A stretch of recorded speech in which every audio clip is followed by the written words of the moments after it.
Magandang umaga sa ating lahat. Narito ang lagay na ating panahon ngayong araw ng Miyerkules, May 22, 2024. Sa ating latest satellite images, makikita natin na easterlies o itong hangin nagmumula sa karagatang Pasipiko pa rin ang makakaapekto sa malaking bahagi ng ating bansa. Asahan pa rin natin yung mga pulupulo or isolated na mga pagulan, pagkidlat, pagkulog, lalo na sa hapon hanggang sa gabi. Ito yung mga localized thunderstorms. Samantala, bagamat wala tayong low pressure area pa na binabantayan sa kasalukuyan, meron tayong isang cloud clusters dito sa may silangang bahagi ng Mindanao at inaasahan natin na posible na magkaroon ng low pressure area. Maring ma-develop itong cloud clusters into low pressure area at ngayong araw o bukas at marito lumapit ito sa ating bansa. Hindi din natin inalis yung posibilidad na kung mag-develop ito maging isang low pressure area, posible din itong maging bagyo. At bagamat malayo pa at marami pa rin pong pwedeng mangyari, inaasahan din natin na maring magdala itong cloud cluster at kung maging low pressure area ito ng mga pagulan partikular na sa may silahang bahagi ng Visayas, ang Mindanao, gaydi sa may Bicol region towards the weekend. Kaya patuloy nating i-monitor itong cloud clusters na to sa mga susunod na araw. Muli, posible nga itong maging a low pressure area within the day or tomorrow at papasok ng Philippine Area of Responsibility.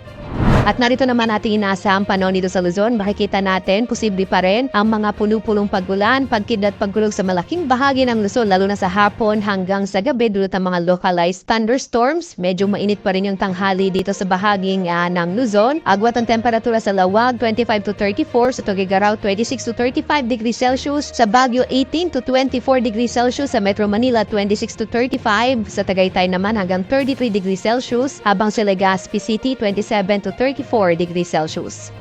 Dito naman sa may bahagi ng Palawan at makikita natin isolated thunderstorms din na maranasan. Agwat ang temperatura sa Calayan Islands, 27 to 34 degrees Celsius. Sa Puerto Princesa naman, 27 to 34 degrees Celsius. Dito naman sa Visayas, inaasahan din natin ang mga puno-punong pagulan, pagkidlat, pagkulog sa hapon hanggang sa gabi. Agwat ang temperatura sa Iloilo, 28 to 34 degrees Celsius. Sa Cebu naman, 28 to 33, habang sa Tacloban hanggang 33 degrees Celsius. Sa bahagi naman ng Mindanao, inaasahan pa rin natin ang medyo mainit at tanghali habang mas malaki yung tsansa ng mga pulupulong pagulan, pagkidlat, pagkulong dulit yan ng mga localized thunderstorms. Sa Zamboanga, agwat ang temperatura 25 to 34 degrees Celsius. Sa Cagayan de Oro City naman, 26 to 33 degrees Celsius, habang sa Davao, 26 to 35 degrees Celsius.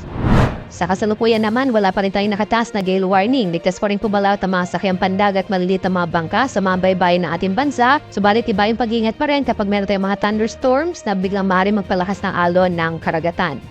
Narito naman ating inaasahang panahon sa mga susunod na araw. Dito nga sa Luzon, in the next 3 days hanggang na Sabado towards the weekend, dito sa may Legazpi City, inaasahan natin mas malaking tsansa ng kalat-kalat na mga pagulan, pagkidlat, pagkulog dahil nga sa paglapit ng cloud clusters na maaaring maging low pressure area sa mga susunod na araw. Kaya sana makababati sa Bicol, towards the weekend, medyo mas malaki yung tsansa ng mga pagulan. Sa Maynila at Baguio City naman, mga isolated thunderstorms ang mararanasan. Agwat ang temperatura in the next 3 days sa Metro Manila, 25 to 36 degrees Celsius. Sa Baguio City naman, nasa 17 to 25 degrees Celsius. Habang sa Legazpi naman, nasa 25 to 34 degrees Celsius. Dito naman sa Visayas, makikita rin natin yung bahagi ng Tacloban. Ito yung mga nasa silahang bahagi ng ating bansa. Sa paglapit ng cloud clusters na maaaring maging low pressure area, mas malaking tsansa ng mga pagulan sa bahagi ng Tacloban or area ng Eastern Visayas. At samantalang sa Metro Cebu at Iloilo City naman, mga isolated thunderstorms pa rin yung mararanasan. Sa Metro Cebu, yung agwat ng temperatura, 26 to 33 degrees Celsius. Sa Iloilo naman, nasa 26 to 34 degrees Celsius. Habang sa Tacloban, 25 to 33 degrees Celsius. Dito naman sa Mindanao, asahan din yung mga isolated thunderstorms. Mas malaki yung tsansa ng mga pagulan din sa Metro Davao in the next few days. So mas malaki yung tsansa ng mga thunderstorms sa hapon hanggang sa gabi. Sa may silahang bahagi din ng Mindanao. Agwat ang temperatura sa Metro Davao, 26 to 35 degrees Celsius. Sa Cagayan de Oro City naman, 26 to 33 degrees Celsius. Habang sa Zamboanga City, 25 to 34 degrees Celsius.